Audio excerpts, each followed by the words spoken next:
I was born in Paraclette, village, Paraclette, in the parish of St. Andrew. And I am one of 4 children, and parents were Masters Z. Benjamin, Paraclette, and my mother was Beatrice Benjamin, and she hailed from St. Patrick's. The other 3 children were Ruby, girl, of course, and Dorothy, now Dorothy Chichester. Ruby died at the age of 20, and the one brother, John Benjamin.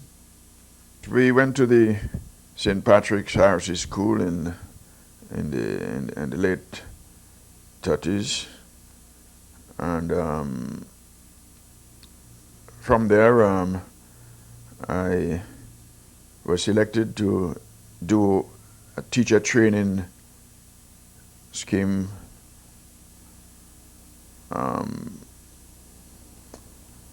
that was sponsored by the Colonial Development and Welfare Teacher Training at the age of 15.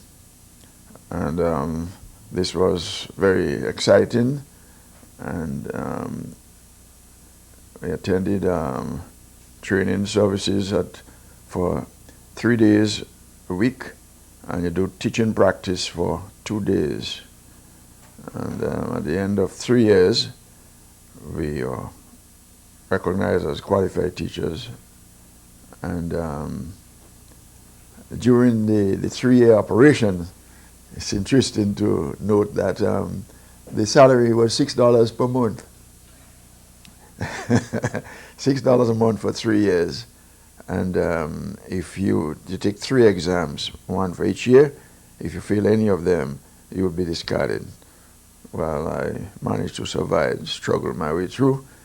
And then I taught for about 3 years. And then I was anxious for some adventure. So I decided to quit teaching, and some of the other, I had the love to do some travel, and I came to the United States as a farm worker. That was the easiest way I could have got there. And I worked on farms in Wisconsin and Sturgeon Bay, worked with California Packing Corporation, and I had a private attachment to some farmers in their work. And the final leg of that exercise brought me to Florida, and I had no choice because we're in Wisconsin, when winter came on, we had to move to Florida. And what was available there as employment was cutting sugarcane. And I had a go at it myself. It was very tough work, but I consider it interesting, and I think I not enjoyed doing it, but having done it, I think it was gratifying to know that I passed through the mill. I returned home in 19, oh boy, I can't remember that name.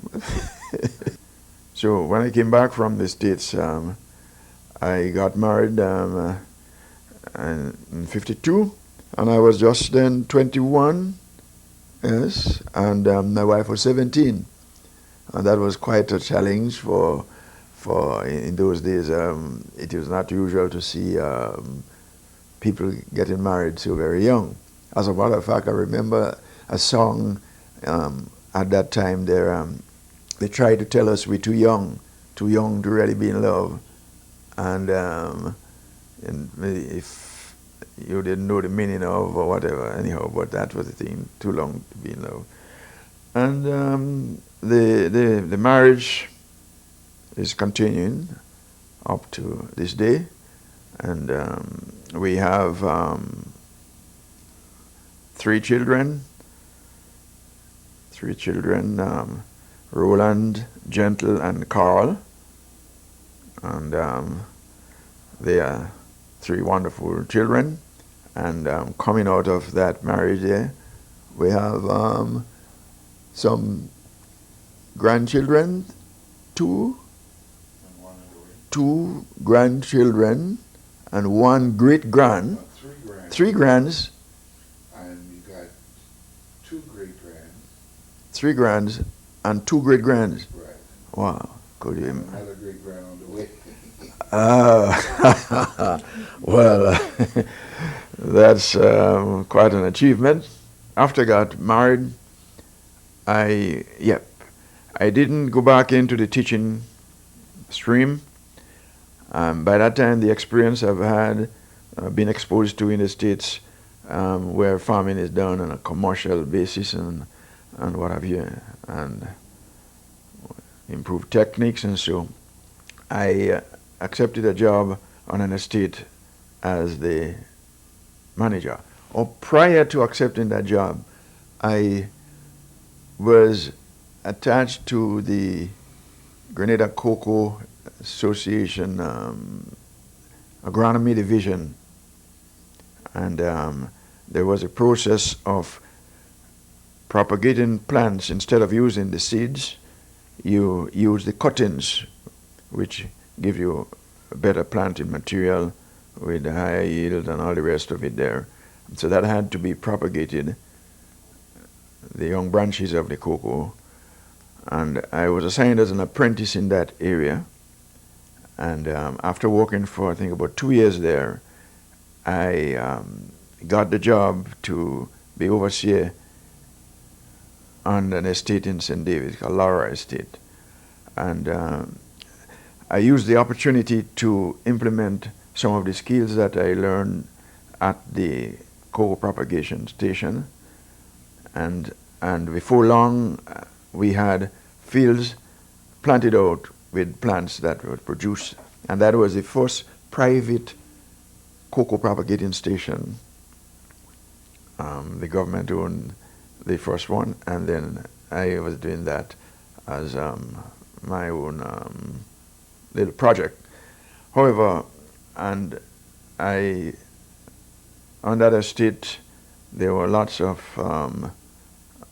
fruits and so trees, and I used the technique to do budding and grafting of potent fruit trees so that you get early production and what have you there, and good quality stuff there.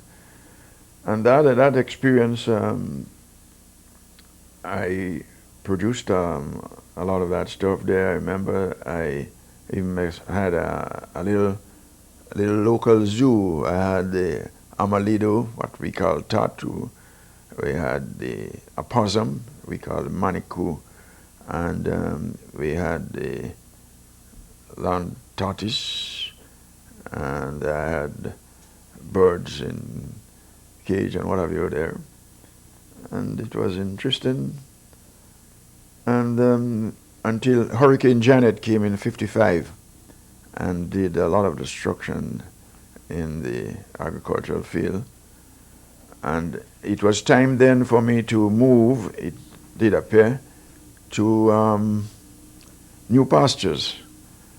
And at that time, there was an advertisement out for wanting people interested in working as plant protection officer. Plant protection officer, people interested and have some experience in agricultural work. And I applied, and I was successful in the application. As a matter of fact, my success came about as a result of while I was at that estate, there was an exhibition organized in the district for estates, competitive exhibition there. And because of the wide variety of activities I had in that area, at the exhibition, I got the governor's trophy for the best display. And as such, that gave me a lip. So when I applied for that job with the government, I succeeded, and as plant disease inspector. However, simultaneously, just as I got that appointment, the agronomy division, where I worked as an apprentice to learn the cocoa propagating skills and so on there, they had the need for addressing the nutmeg cultivation, nutmeg industry, because Janet in '55 knocked out over 50% of the nutmeg we had, maybe more than that, I think there. And the idea was now to find a quick method of recultivating nutmegs, not by seeds as traditionally grown, but by using vegetative material, that's using part of the branches. And so I was selected to do the research to the possibility of getting nutmegs to grow other than by seedlings. And that was the great challenge that up to this day has never been done anywhere else in the world. And I worked in that capacity for 11 years, nutmeg work there. And it's interesting, and I just probably would like to mention some of the things about that there. We had to first try to get a branch of nutmeg to root while still on the tree. And that the process is that you perform an incision in a selected branch, and you make some cuts to expose some of the cambium in the branch, and they put on a root stimulating hormone attached to the cut surfaces there, and then you use some fiber dust or what moss, mountain moss, with moisture in it to form a ball around that cut area, and you tie it with plastic. Plastic is of the nature that is gas permeable. It can allow air to go in and out without leaking out the moisture. And this was observed for several times. I mean, observed for up to about a year before we start to see signs of root emerging, showing through the plastic there. And having succeeded in the first batch, we immediately, and I say the we, I must mention that Osford John, still alive here, he's retired too. He was one of the counterparts. It was both of us were selected for that purpose there. And the tedious job now was to examine in as detail as we could at the time the process of or what had caused the particular plant that we did the experiment on to root. And they had to determine the health of the tree, its location in terms of sunlight and what have you there. You get an idea approximately of the age of the tree, and whatever features that we believe might enhance the rooting, we selected other trees in similar situations, and over the next few years to conclude that the thing was very successful. And today we have cultivations of nutmeg as a result of that survey, and there is nowhere else in the world that this technology is used on nutmegs.